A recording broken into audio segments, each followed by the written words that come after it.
So in example 5 here, we're going to be referring back to example 4. If you haven't just worked through example 4, what I want you to do is go back and just read over the scenario from example 4 because we need that to understand example 5.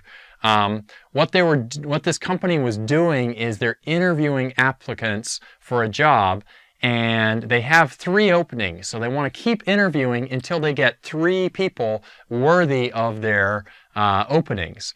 And so now they're telling us that it takes them 3 hours to interview an unqualified applicant, 5 hours to interview a qualified applicant. So remember, we're going to keep interviewing until we get 3 total qualified applicants.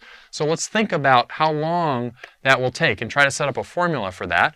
I'm going to set up a variable. T is the time to find 3 qualified applicants. And let's think about how that would break down. So T, well, if you're going to find 3 qualified applicants, remember Y is the number of applicants overall. Number of applicants that we're going to talk to overall.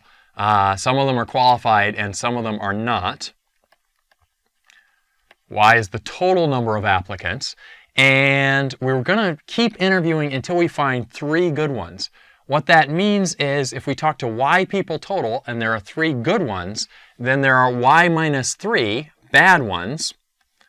And each one of those bad people, each one of those unqualified bums, is going to take us 3 hours to talk to. So 3 times Y minus 3. That's how much time we spend talking to people who are unqualified. And then there's also 3 good people. And each one of those is going to cost us 5 hours to maybe check them out, run their background check, and really confirm that those are good people for our job. So let me simplify this expression. I get 3y minus 9 plus 15, which is 3y plus 6. So what I really want to do is calculate the mean and standard deviation of t of 3y plus 6. Let me calculate first the mean and standard deviation of y itself. And to do that, I'm going to detour through the variance because that, for me, is the easier one to calculate. So the mean, first I'll calculate the mean of y, the expected value of y. Remember, mean and expected value are the same thing.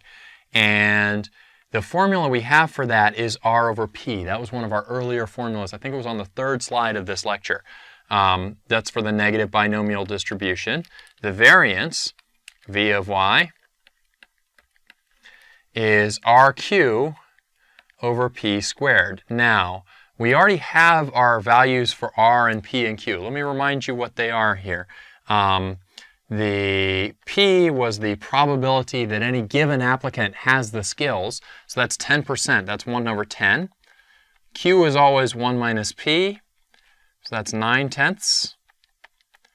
And r is the number of successes that we're looking for. So in this case, we have 3 job openings. I got that, by the way, from example 4, the fact that we have 3 job openings. So r is 3 in this case.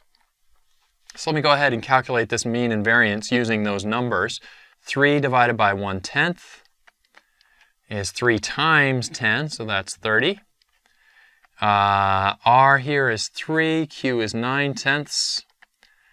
P squared is 1/10 squared, so 1 over 100.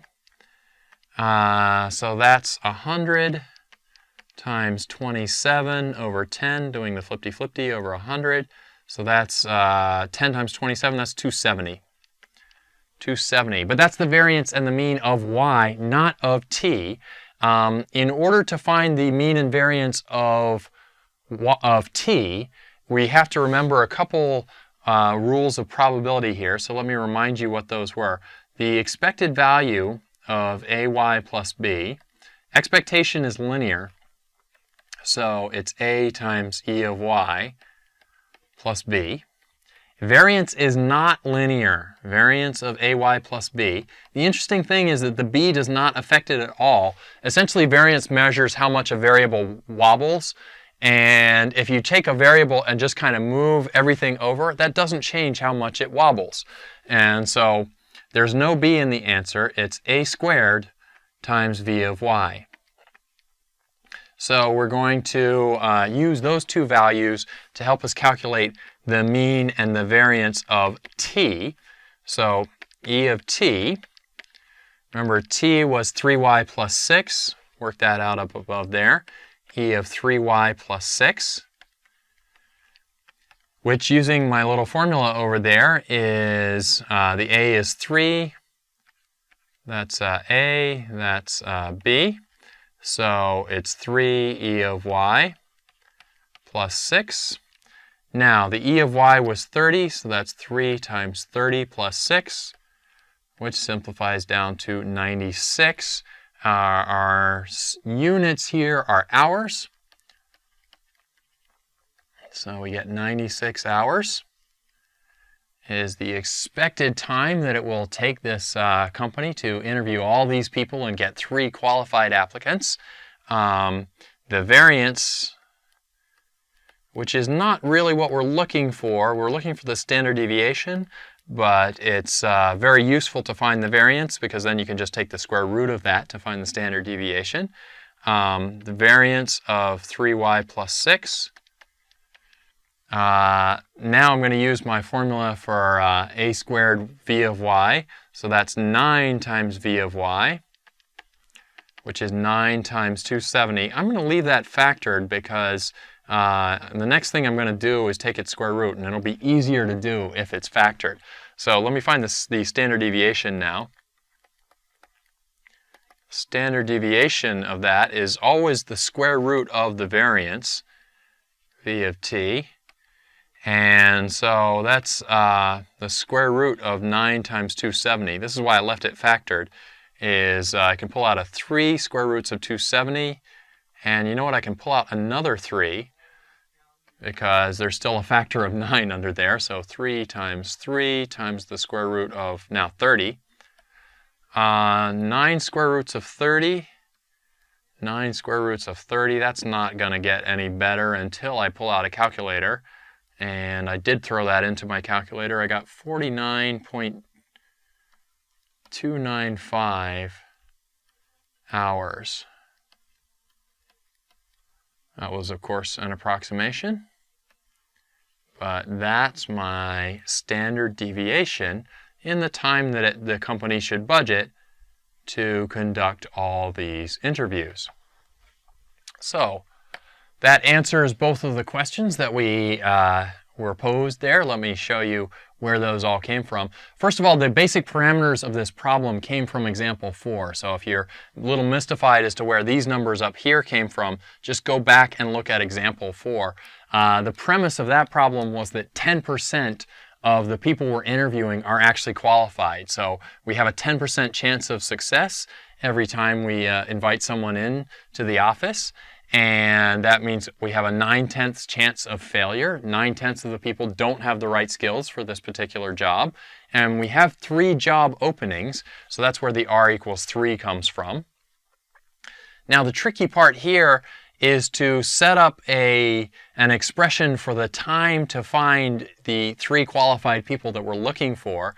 Well, if y is the total number of people we interview, then that means 3 of them are qualified. So 3 of them are going to get that full 5-hour interview. That's where that 3 came from.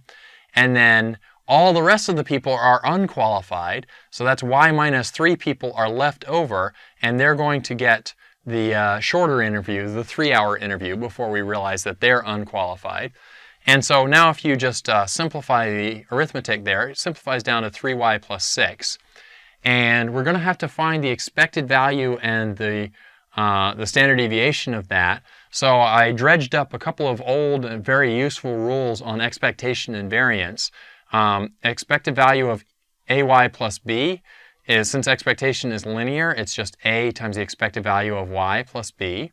With variance, it's not linear, but what happens is the b disappears and you get an a squared coming out. So now the mean and the variance of y by themselves, we'll need those as a stepping stone to find the mean and variance of the time. These are formulas that I just got off I think it was the third slide in this video. So just check back. You'll see that R over P, that RQ over P squared. And then I just drop in the values of P, Q, and R to get the 30 and the 270 here. And then I have to find the mean and the variance of T. Remember, T is 3y plus 6, so that's where I use my old linearity formula. So I drop in 3 times the expected value of y plus 6. That 30 comes from here. And so that's how I get 96 hours. This company should plan to spend about 96 hours if they intend to get 3 good people to fill their 3 jobs. The variance there, this 3 squared is 9. That's using this formula right here. And the 6 just plays no role at all in there because it's like this B. So that just disappears. So we get 9 times 270. Standard deviation is always the square root of the variance. So I do the square root of that 9 times 270, and that reduced down to a decimal approximation of 49.295 hours. So that wraps up this lecture on negative binomial distribution. This is part of the probability series here on Educator.com. My name is Will Murray. Thanks very much for joining us. Bye-bye.